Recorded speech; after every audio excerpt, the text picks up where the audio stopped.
বাংলাদেশ ভারত সীমান্তে আবারও আলোচনার কেন্দ্রে উঠে এসেছে কথিত পুশিন বা জোরপূর্বক ফেরত পাঠানোর অভিযোগ। সীমান্তের দুই পাশে অবস্থান করা শত শত মানুষের অনিশ্চিত ভবিষ্যৎ, পরস্পর বিরোধী সরকারি বক্তব্য এবং রাজনৈতিক উত্তেজনা নতুন করে প্রশ্ন তুলেছে, আসলে কি ঘটছে সীমান্তে।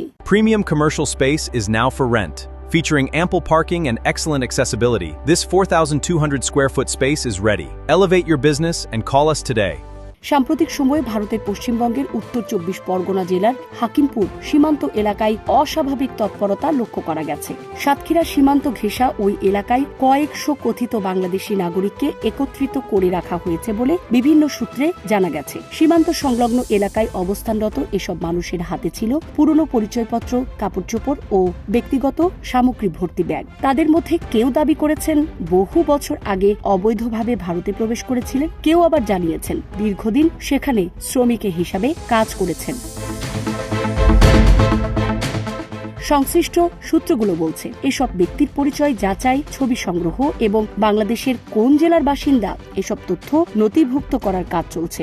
সীমান্ত সংলগ্ন পরিত্যক্ত ঘরগুলোতে তাদের অস্থায়ীভাবে রাখা হয়েছে বলেও জানা গেছে। স্থানীয়দের দাবি, এরা মূলত সেই সব ব্যক্তি যারা বিভিন্ন সময় অবৈধভাবে ভারতে প্রবেশ করে সেখানেই বসবাস ও কর্মসংস্থানের সুযোগ নিয়েছিলেন। এখন তাদের শনাক্ত করে বাংলাদেশে ফেরত পাঠানোর প্রক্রিয়া শুরু হয়েছে বলে ধারণা করা হচ্ছে। ভারতের কয়েকটি গণমাধ্যমে এমন দাবিও করা হয়েছে যে শতাধিক ব্যক্তিকে ইতোমধ্যে বাংলাদেশের সীমান্তরক্ষী বাহিনী বিজিবির কাছে হস্তান্তর করা হয়েছে। তবে এই দাবির সঙ্গে বাংলাদেশের সংশ্লিষ্ট কর্তৃপক্ষের বক্তব্যের বড় ধরনের অমিল রয়েছে।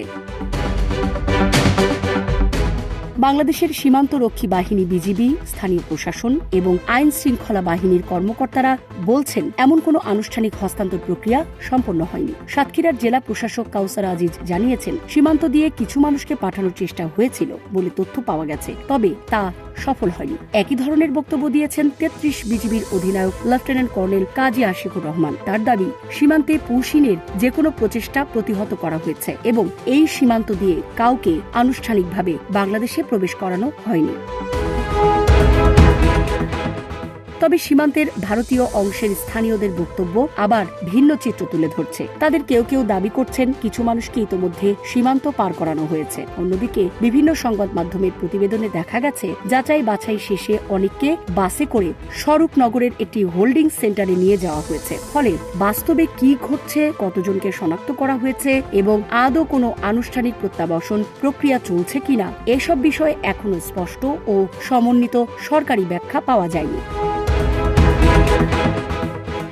এই ঘটনাকে ঘিরে নতুন করে সামনে এসেছে বাংলাদেশ ভারত সীমান্তের দীর্ঘদিনের বিভিন্ন অমীমাংসিত ইস্যু। অবৈধ অনুপ্রবেশ, সীমান্ত হত্যা, অনিয়মিত অভিবাসন এবং কথিত পুশিনের অভিযোগ বহু বছর ধরেই দুই দেশের সম্পর্ককে সংবেদনশীল বিষয় হিসেবে বিবেচিত হয়ে আসছে।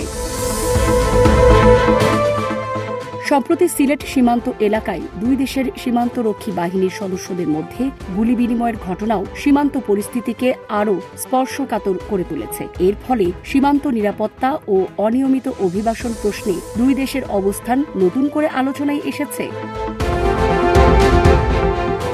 পরিস্থিতিকে আরও তাৎপর্যপূর্ণ করে তুলেছে পশ্চিমবঙ্গের রাজনৈতিক অঙ্গনের সাম্প্রতিক বক্তব্য। বিরোধী দলীয় নেতা শুভেন্দু অধিকারী অবৈধভাবে বসবাসকারী বাংলাদেশিদের বিরুদ্ধে কঠোর অবস্থানের কথা প্রকাশ্যে জানিয়েছেন। একই সঙ্গে তাদের রাখার জন্য হোল্ডিং সেন্টার গঠনের বিষয়েও আলোচনা সামনে এসেছে। রাজনৈতিক পর্যবেক্ষকদের মতে সীমান্তে চলমান এই পরিস্থিতি কেবল অভিবাসন বা প্রশাসনিক ইস্যু নয়, এর সঙ্গে জড়িয়ে আছে অভ্যন্তরীণ রাজনীতি, সীমান্ত নিরাপত্তা, মানবাধিকার এবং দুই দেশের কূটনৈতিক সম্পর্কের জটিল বাস্তবতা। বর্তমানে সীমান্তের দুই পাশে অপেক্ষা করছে অসংখ্য মানুষ, যাদের ভবিষ্যৎ অনিশ্চয়তার মধ্যে ঝুলে আছে। কেউ নিজেদের বাংলাদেশি বলে দাবি করছেন, কেউ আবার বহু বছর ভারতের বাসিন্দা হিসাবে জীবন কাটানোর কথা বলছেন।